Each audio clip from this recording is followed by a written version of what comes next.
Hello，大家好，有我無名小卒啊。今日嘅主題係熊貓滅黨，呢個究竟係一場跨百年嘅精心騙局啊，定係大自然嘅奇蹟呢？如果世界上其中一種最受歡迎嘅動物，其實係從來都冇存在過嘅呢？假如佢只係一個騙局，假如大熊貓呢個和平嘅象徵、市場營銷嘅吉祥物，同埋可能係世上最可愛嘅動物之一，只不過係一個精心編造嘅大話，一個為咗政治權力同金錢而設嘅騙局。假如我哋一直被蒙騙落去相信一隻咁受歡迎嘅動物其實只係一個幻覺呢？有一個令我哋好疑惑嘅問題，就係點解全世界所有嘅大熊貓都係由中國政府擁有同租借嘅呢？冇錯，你冇聽錯啊，係租借啊！又點解有啲動物學家、攝影師，甚至連埋服裝設計師都聲稱呢件事唔合理，話大熊貓一係根本唔存在，一係就係由實驗室入邊基因改造創造出嚟㗎。作為今時今日最具有代表性嘅動物，喺長達幾千年嘅中國歷史入邊，大熊貓嘅蹤影居然係異常咁罕見啊！我哋試下時光倒流去返幾千年前，中國歷史文化可以係世界上最古老嘅文化之一。喺嗰個年代入邊，佢係少數擁有文字、戲劇、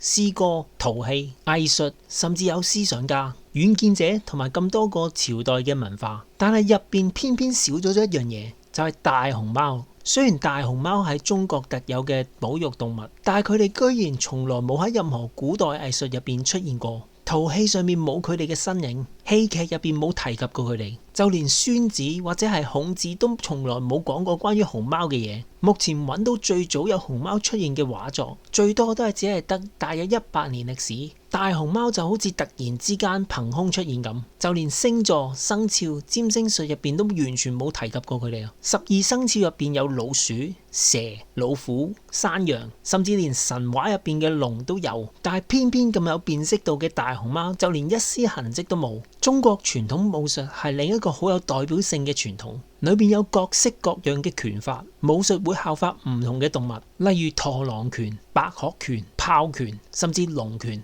大熊貓呢？唔好意思，完全冇。雖然荷里活拍咗套功夫熊貓動畫系列，等大家以為熊貓識打功夫，但係現實歷史上面係從來都冇熊貓拳呢樣嘢噶。唔通荷里活又喺度開動佢嘅洗腦機器？無論你追溯到幾耐之前，定係掘得幾深，大熊貓喺歷史上根本冇存在過。咁個問題就嚟啦，佢哋依家係咪真係存在緊噶？歷史上第一次有大熊貓嘅文字記載係喺1869年，嗰一年係興氏集團創立嘅年份，亦都係甘地出世嗰一年。由此可見呢件事係有幾咁近代。當時有一位法國傳教士兼探險家大衛神父 Armand David， 佢嘅獵人帶咗一張好古怪嘅熊皮俾佢，嗰張皮毛黑白相間，質感非常粗糙，仲有帶一股奇特嘅氣味同構造。呢種粗糙嘅質地係大衛神父從來未見過噶。正常嚟講，你實以為呢張咁有歷史價值嘅熊皮一早擺咗落邊間博物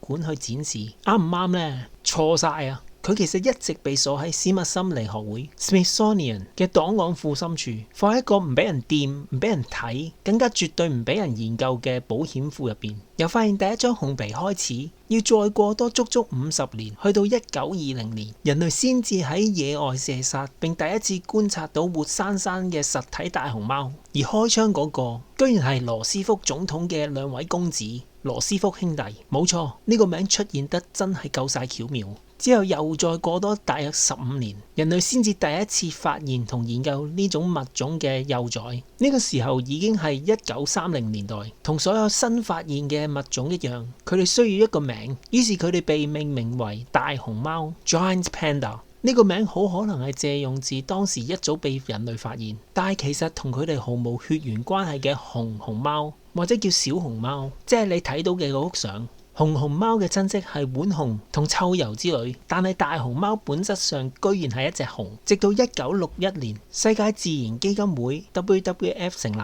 熊貓就被正式選為全球保護動物嘅通用標誌，變成咗家喻戶曉嘅明星。講到兇猛嘅食肉獸啊，等等。大熊貓似乎完全唔符合呢個形象喎，但係事實上基因證實大熊貓屬於食肉目熊科，佢擁有典型食肉動物咁鋒利嘅犬齒同埋非常短嘅長度，理論上佢哋應該係以肉類為主食，但係現實係佢哋99%嘅時間居然只係食毫無營養嘅竹，單憑呢一點已經令好多人去懷疑大熊貓呢種生物到底係咪真係存在㗎？大熊貓食嘅竹對佢哋身體嚟講，其實真係完全冇好處㗎。首先，為一隻咁巨型嘅熊所需嘅基本營養，佢哋必須要瘋狂大量咁食。第二，佢哋嘅消化道太短，根本處理唔到呢啲植物。根據動物學家嘅講法，唔係我吹出嚟㗎，熊貓體內根本缺乏分解竹子纖維嘅特殊酶纖維素酶，所以完全無法有效吸收營養。最匪夷所思嘅係，竹嗰種粗糙嘅硬纖維，其實每日都喺度刮傷同損害緊熊貓嘅腸道黏膜。呢種自殘式而且生存淘汰率極高嘅飲食習慣，喺適者生存嘅自然演化史入邊，簡直就係極之唔合理啊！而呢個生理矛盾，亦成為咗人造生物假說最強嘅導火線。難道呢個就係佢哋根本唔存在嘅第一個證據？再者，呢隻睇落軟腍腍、好得意嘅大熊貓，每日至少要瞓足12個鐘頭，咁樣大大限制咗佢哋進食嘅時間。大家試諗下，佢哋每日要食幾多嘢？所以佢哋嘅日常基本就係瞓4個鐘、食4個鐘、再瞓4個鐘，不停咁循環。既然生活只係淨係得食同瞓，佢哋到底邊仲有時間去享受生活呢？去玩呢？除咗消化系統之外，大熊貓嘅外表同樣係充滿謎團。喺大自然入邊，野生動物通常有保護色嚟避開天敵，好似普通嘅熊係啡色，因為樹木係啡色㗎。但係熊貓呢，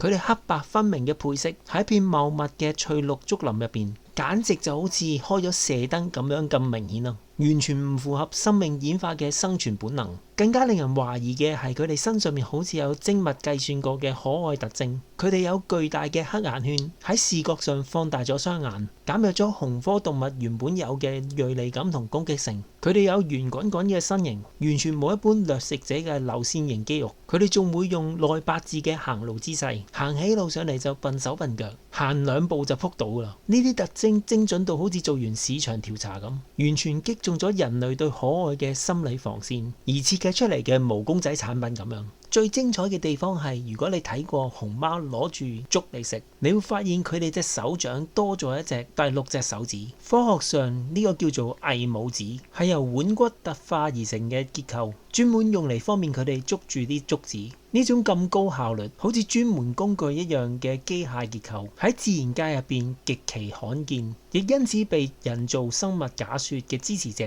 戲稱為呢個根本就係機械工程、人工改造落嚟嘅鐵證啊！大熊貓身上除咗外表之外，仲有好多極度反常，好似系統 bug 一樣咁嘅生理特徵。佢哋有一對貓科動物嘅眼睛。作為一隻熊，佢哋居然擁有全熊科入邊唯一一對貓科動物嘅垂直縫隙瞳孔，其他熊類全部都係圓形瞳孔。呢對眼令到佢哋喺黑暗入邊擁有極佳嘅視力，但係偏偏生喺一隻成日坐喺度食竹嘅大肥熊身上。佢哋仲有倒立排尿嘅怪癖。當成年熊貓要標記地盤嗰陣，佢哋唔會好似普通野獸咁樣抬起隻腳，而係會用前肢撐住地下，成隻熊倒立過嚟。據講尿射得越高，代表地盤實力越強。呢種奇特嘅本能真係怪異到極點啊！正如大家所見，大熊貓笨手笨腳，毫無攻擊性，喺自然界生存簡直係一個奇蹟啊！目前野生大熊貓嘅估計數量大概只係得個1000幾隻。最令人匪夷所思嘅係，呢種生物居然連繁殖後代嘅本能都有問題啊！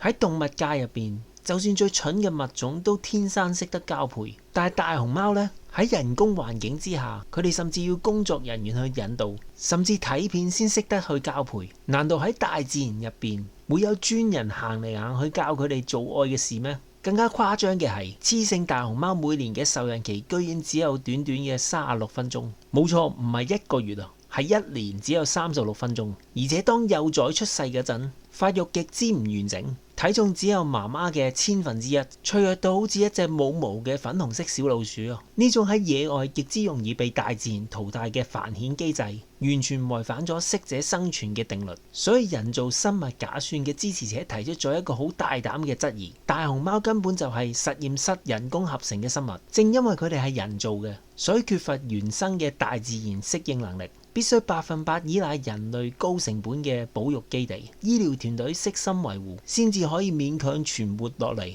如果呢一切都係真嘅，咁我哋平時喺動物園電視機見到嘅熊貓又係啲咩嚟噶？陰謀論者甚至提出咗幾個極端嘅猜測。有人話動物園嘅熊貓係高級仿真機械人，以而家機械人嘅技術，佢哋真係做到都唔出奇。有人話係人類着住熊貓道具服扮嘅，聽落呢個成本低好多。甚至有人話呢啲根本就係用鬆獅犬或者藏獒染色漂白出嚟嘅熊貓犬。呢一切嘅背後到底隱藏住一個點樣嘅世紀大話呢？既然生存能力咁低，點解要大費周章維持呢個神話呢？個答案好簡單，龐大嘅政治同經濟利益。喺現實入邊，全世界所有嘅大熊貓嘅產權全部都係屬於中國政府，只租唔賣。邊個國家想租一隻，一年嘅租金就高達100萬美金。呢個就係國際政治上面好出名嘅熊貓外交。大熊貓就變成咗一種高度政治化嘅外交博弈工具。你如果同我關係好，聽我話嘅話呢，我就賜你一隻；你同我關係緊張，我隨時可以提前收回。當年奧巴馬做美國總統嗰陣，無視警告同達賴喇嘛見面，好巧合嘅係，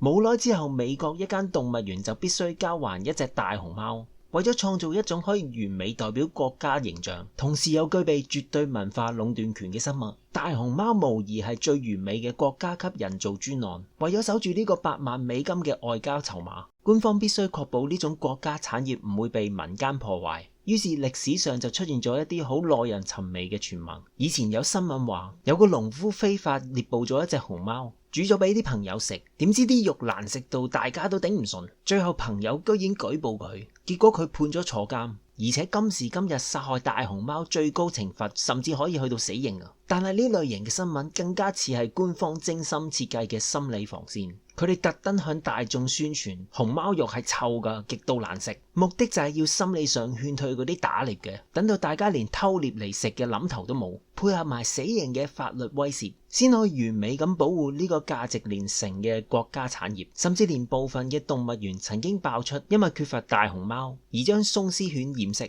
修剪毛髮偽裝成大熊貓欺騙大眾。呢個加深咗外界對熊貓背後嘅利益巨大，甚至可以用道具替代嘅質疑。由1961年世界自然基金會 WWF 直接用大熊貓做 logo 開始，呢隻黑白相間嘅動物就成功攻佔咗全人類嘅心。有咁多唔合理嘅疑點，咁多生理上嘅 bug，再結合背後高達8萬美金嘅外交利益，你係咪仲覺得大熊貓係大自然嘅奇物呢？定係一個經過精心包裝，用嚟操控政治同金錢嘅世界級大話？聽到呢度實會有人跳出嚟用科學反駁我。佢哋話主流科學家一早喺地底掘出咗距今幾百萬年嘅雌熊貓同埋大熊貓巴氏亞種嘅化石。化石唔會作狀啩？呢啲乜唔就係大熊貓自古以嚟都存在嘅鐵證咩？表面上聽落嚟好有道理，但係如果我哋用最嚴謹嘅科學邏輯去拆解，你就會發現呢個所謂嘅鐵證其實都存在一個致命嘅盲點。大家要明白，古生物學有一個好大嘅局限，叫做骨骼形態學嘅極限。化石可以保存落嚟嘅，永遠只係骨頭同牙齒呢啲硬組織。換句話講，化石係冇辦法去保存皮肉、毛色、內臟，甚至係基因 DNA。喺科學界，因為骨頭生得好似，所以歸為同類，最後俾 DNA 打臉嘅例子，簡直係屢見不鮮啊！最經典嘅例子就係袋狼同埋普通嘅狼。如果你單純將佢哋兩隻動物嘅骨架擺埋一齊，不論係頭骨、四肢定係牙齒結構，相似度高達 90% 以上，連專家都好難分。但喺現實入邊呢，袋狼係有育兒袋嘅有袋類動物，佢哋嘅親戚係袋鼠同袋熊，而狼係哺乳類食肉動物。兩者喺生物學上面根本係風馬牛不相干，所以科學家憑住幾百萬年前嘅一堆生得好似熊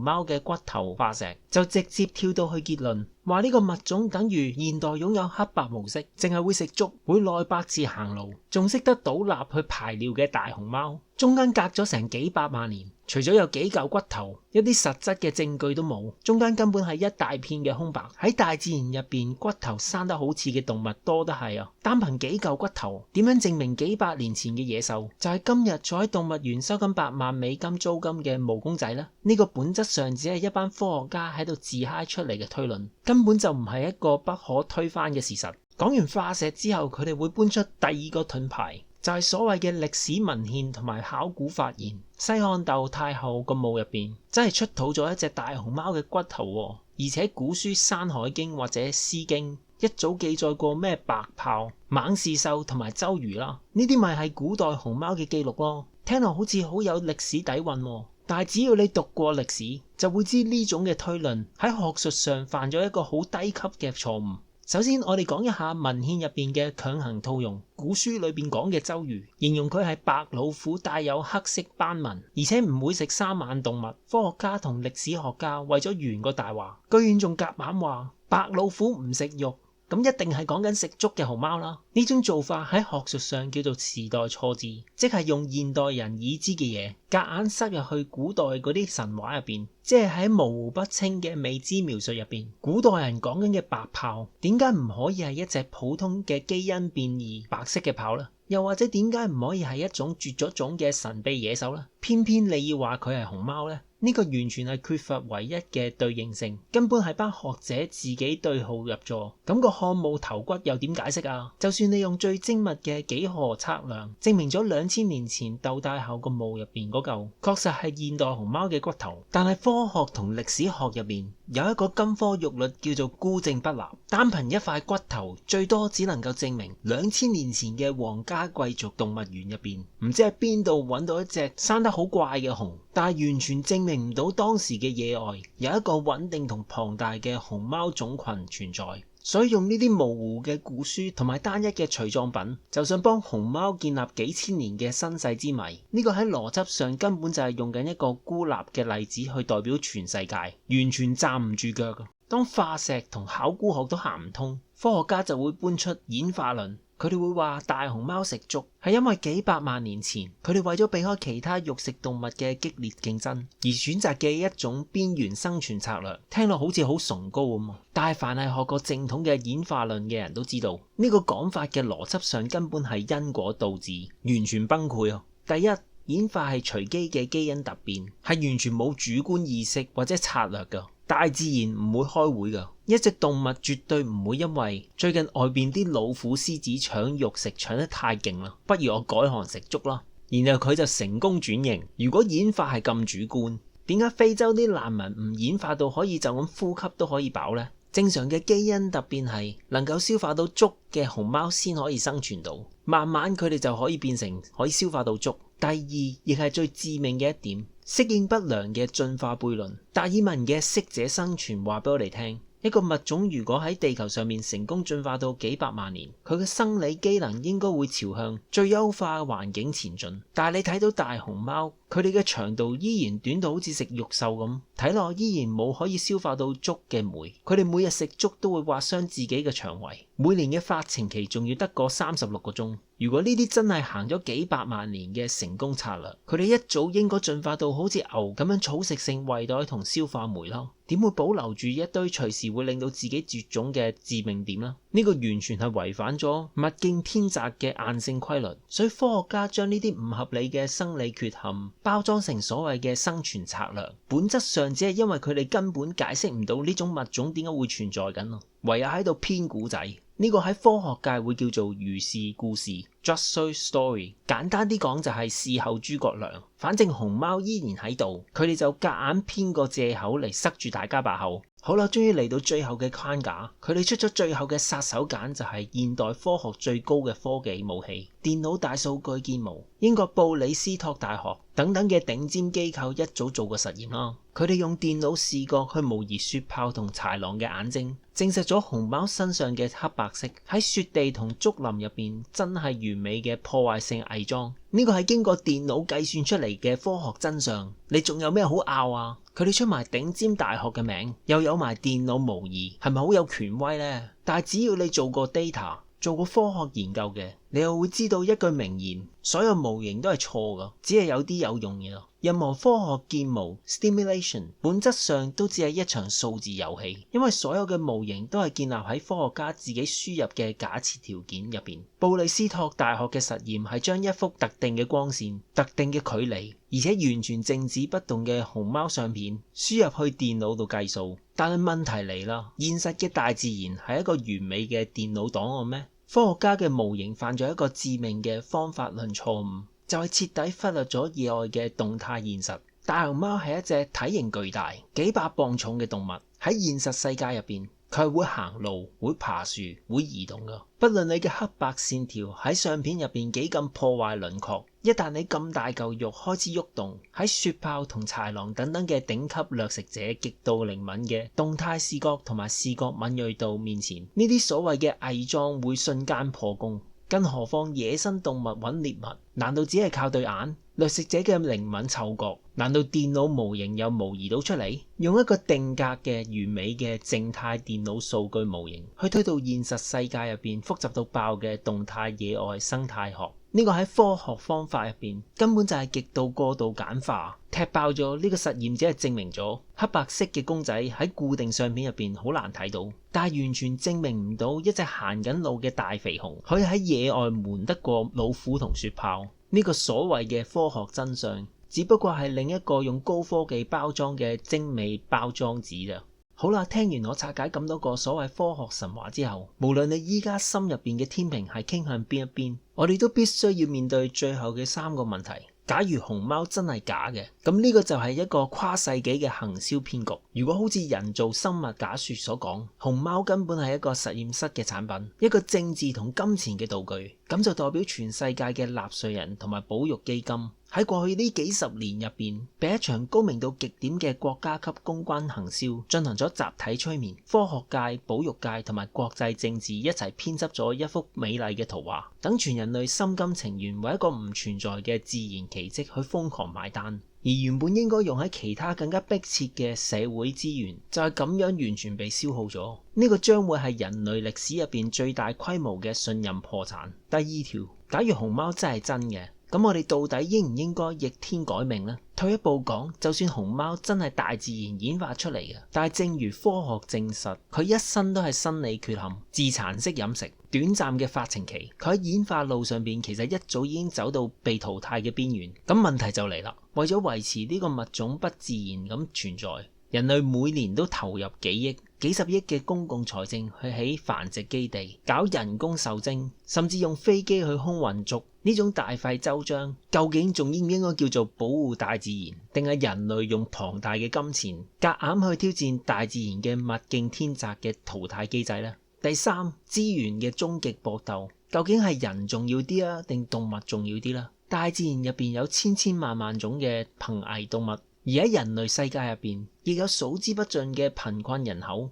冇飯食嘅兒童，同埋嚴重缺乏醫療資源嘅難民。當社會資源永遠係有限嗰陣，我哋將排山倒海嘅金錢、政策同關注度瘋狂傾斜到一隻人見人愛嘅可愛動物身上，呢個究竟符唔符合社會公義呢？我哋咁瘋狂去保護熊貓，究竟係因為佢哋對地球生態真係有不可取代嘅硬價值，定係純粹因為人類自己嘅情感投射，覺得佢可愛、有政治觀賞價值，而進行一場極度昂貴甚至唔理性嘅精神消費？真相或者一早已經唔重要。無論熊貓背後隱藏嘅係實驗室嘅白袍，定係地緣政治嘅合約，佢都成功改變咗呢個世界。當你下次再去到動物園，望住呢隻黑白相間、慢吞吞食緊竹嘅大肥熊嗰陣，你睇到嘅係大自然嘅奇蹟啊，定係人類文明最成功嘅一幅畫像呢？